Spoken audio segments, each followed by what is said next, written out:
Господи, повикав кон Тебе, послушай ме, Господи. Господи, повикав кон Тебе, послушай ме, чуй го гласот на моленјето мое. Кога повикувам кон Тебе, послушај ме, Господи. Нека се исправи молитвата моја, како земја пред Тебе, а воздигањето на рацете мои, како жртва вечерна. Послушај ме, Господи.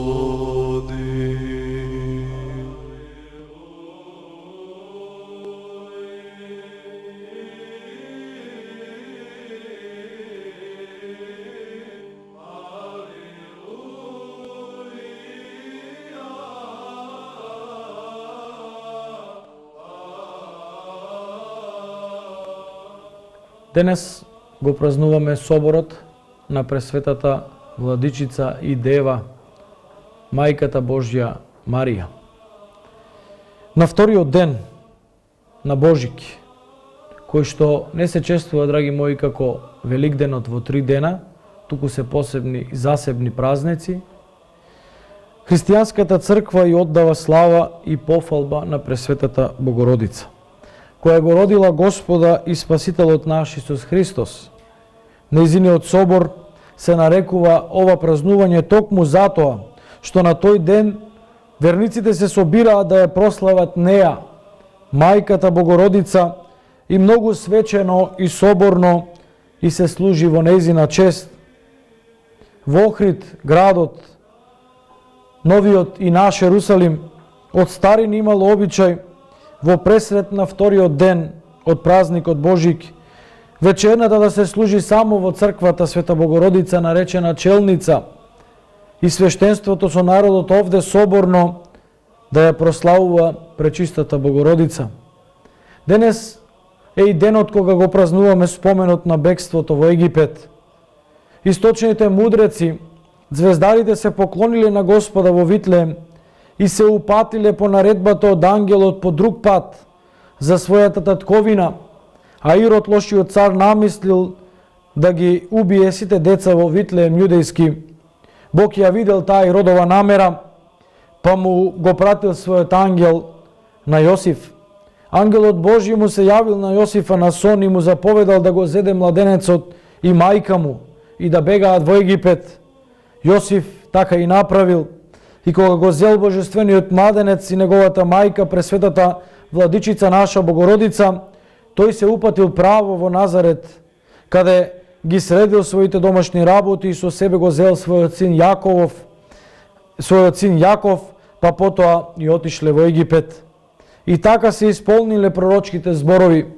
Ете, Господ ќе седне на лесен облак и ќе дојде во Египет. Во Старото Каиро и денес ја покажуваат пештерата во која што живеело светото семејство, а во селото Матареа, близу до градот Каиро, покажуваат едно дрво под кое се одмарале Пресветата Богородица и Господ Исус, како и чудотворниот извор на вода под тоа дрво. Откако проживеал неколку години во Египет, сетото семејство се вратило по наредба на ангелот Божи повторно во Палестина. Така се исполнило и другото пророштво, наречено од Египет го повикав сина си. Ирод бил умрен веќе, а неговиот крвав престол седнал, достоен во зло, неговиот син Архелај, кога слушнал Јосиф дека Архелај царува во Ерусалим, се упатил во Галилеја, во градот Назарет, каде што се населил во својот дом. Со Галилеја тогаш управувал вториот син на Ирода, со истото име Ирод, но наречен помладиот, кој бил малку поблаг во злото од својот брат Архелај.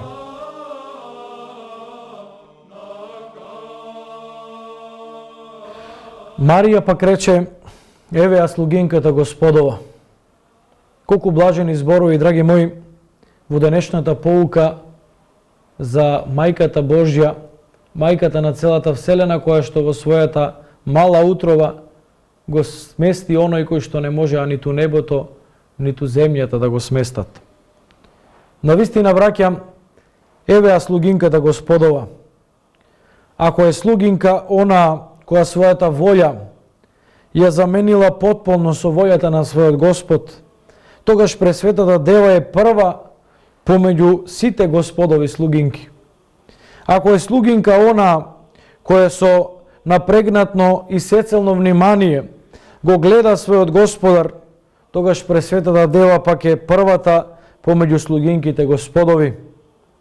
Или ако е слугинка она која е кротко и молчаливо ги поднесуваше сите навреди и тешкоти, очекувајќи само награда од својот Господ, тогаш пак е Пресветата Дева првата и најдобра од сите слугинки Господови.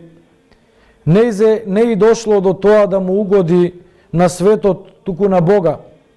Ниту и било до тоа да се оправда пред светот, туку само пред својот Бог и Син. Каква послушност и каква внимателност, каква кроткост и какво смирение. Пресветата Дева со право можела да му рече на ангелот Божи: еве ја слугинката Господова. Најголемото совршенство и најголемата чест што може жената да го достигне на земјата и да биде слугинка на самиот Бог. Тоа совршенство и таа чест Ева во рајот без труд и никаква мака ги изгубила.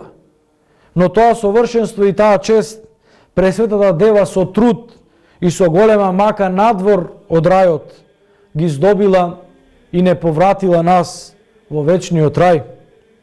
Затоа да ја дадеме чест и слава на нашата мајка, мајката на целиот свет, која што со тие зборови еве ја слугинката Господова покажа дека во тоа време, но и денеска има спремни и подготвени христијани за кои што вреди да се каже: еве ги слугите Господови, подготвени да го примат спасението на светот.